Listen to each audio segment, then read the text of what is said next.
Сәлеметсіздер ме, құрметті студенттер. Мен химия пәнінің оқытушысы Қыдырбай Тұрсынай Ұлықбекқызы. Сіздермен бүгінгі өтетін ашық сабағымыздың тақырыбы бейметалдарға жалпы сипаттама, көміртек және оның қосылыстары.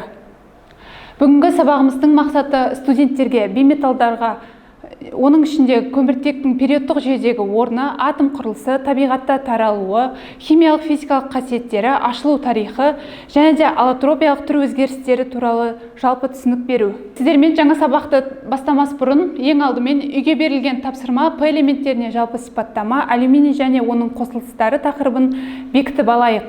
Сіздердің үй тапсырмасына қаншалықты дайын екендіктеріңізді тексеру мақсатында ең алдымен сіздерді екі топқа бөліп қарастырайық. Бірінші топ көміртек тобы, екінші топ кремний тобы болсын. Бірінші тапсырмада сіздер сұрақ-жауапқа жауап берулеріңіз қажет.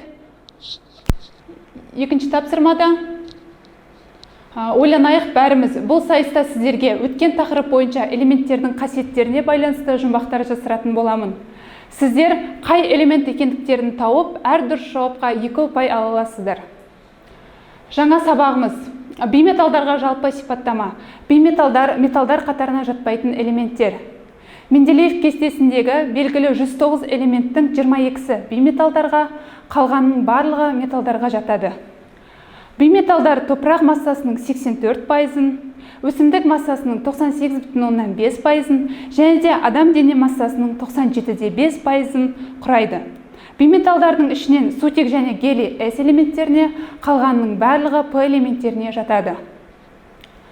Бейметалдардың жалпы 2 оксиді бар, тұз түзетін және тұз түзбейтін.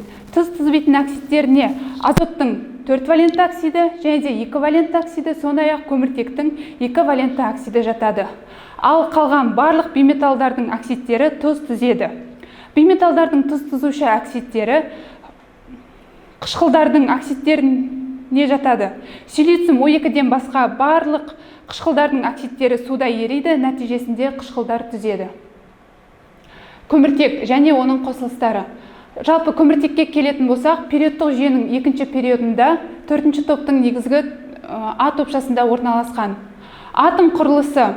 Көміртек 6-ші қатарда орналасқан, сондықтан да оның ядро зарядында 6 протоны және де 6 нейтроны бар. Көміртек атомдарының электрондық формуласы 1s2, 2s2 және 2p2. Көміртектің қосылыстарының тотығу дәрежелері -4-ті, +2-ні және +4-ті көрсетеді. Ашылу тарихына келетін болсақ, көміртек адамзатқа көмір күйе түрінде ерте заманнан белгілі 1780 жылы Лавуазье көміртектің табиғатта таралуын зерттеді. Оған латынша карбониум көмір деген атты 1827 жылы берді. Бұл жер қыртысының 0,8%, және де атмосфераның 0,3% құрайды. Көміртегінің жалғыз элемент күйінде және басқа затпен қосылған күйінде де пайдаланған кезінде ол бағалы болып саналады. Көміртегі литосферада минерал карбонаттары түрінде кездеседі. Көміртегінің аллотропиялық түр өзгерістері алмаз, графит, графен және фуллерон.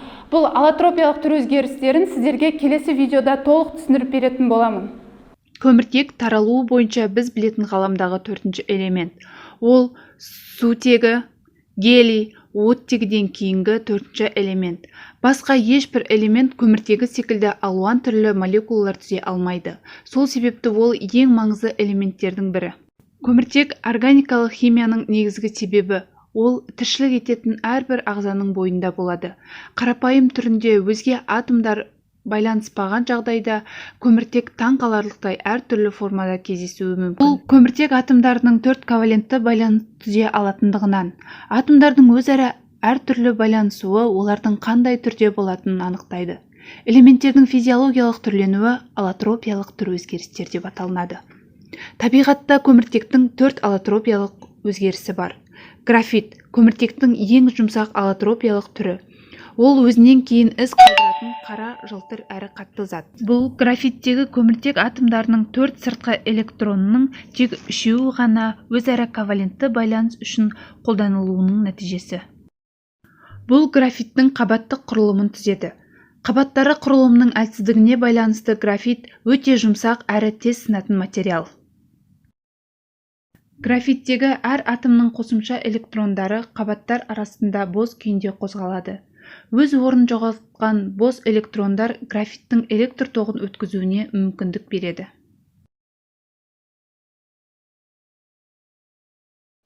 Алмаз жер бетіндегі ең қатты, жылтыр және қымбат материалдардың бірі.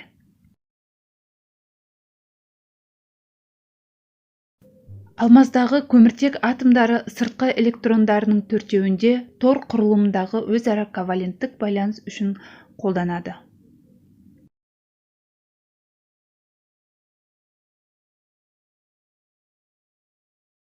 Қасиеттеріне келетін болсақ, көміртек көптеген жайзаттермен әрекеттеседі. Жану реакциясы кезінде көміртек оттекпен әрекеттесіп, көміртектің 2 валентті оксидін және көміртектің 4 валентті оксидін түзеді. Хлормен әрекеттескенде көміртек тек жарық сәуленің әсерінен 4 хлорлы көміртек түзеді. Яғни, ол бағалы еріткіш өрт сөндіруде қолданамыз. Металдармен әрекеттескенде гибридтенеді.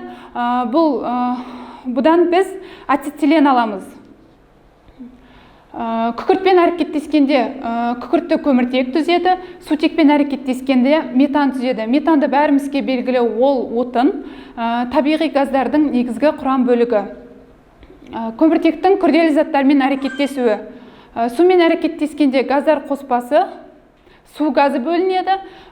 Су газы бізде бағалы отын болып саналады. Алынған газдардың екеуі де жанғыш болғандықтан жылу көбірек бөлінеді. Сондықтан да көмірді жақпас бұрын оны сулау қажет болады. Концентрлі күкіртпен немесе азот қышқылмен әрекеттескенде олар тотығады.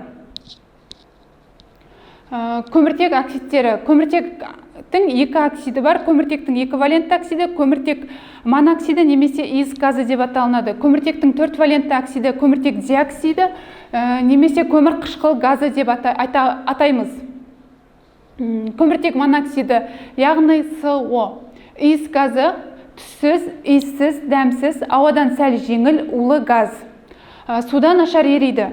Бос күйінде көмірді немесе оның қосылыстарын жаққанда, оттек жеткіліксіз болғанда кезде көміртек моноксиді түзіледі. Жалпы көміртекке біз оксидті қосқан кезімізде көміртек моноксидін ала аламыз. Жалпы автомобиль қозғалтқышы жұмыс істегенде және де пеште қатты отын жаққанда пештің тартуы нашар болып, ауа жеткіліксіз болғанда түтінмен бірге СО газы да шығады. Ол темекі түтінінде болады. Иіс газы жанғыш ауада жақсы жанады. Көміртек моноксидіне біз оттекті қосқан кезде көміртек диоксидін ала аламыз.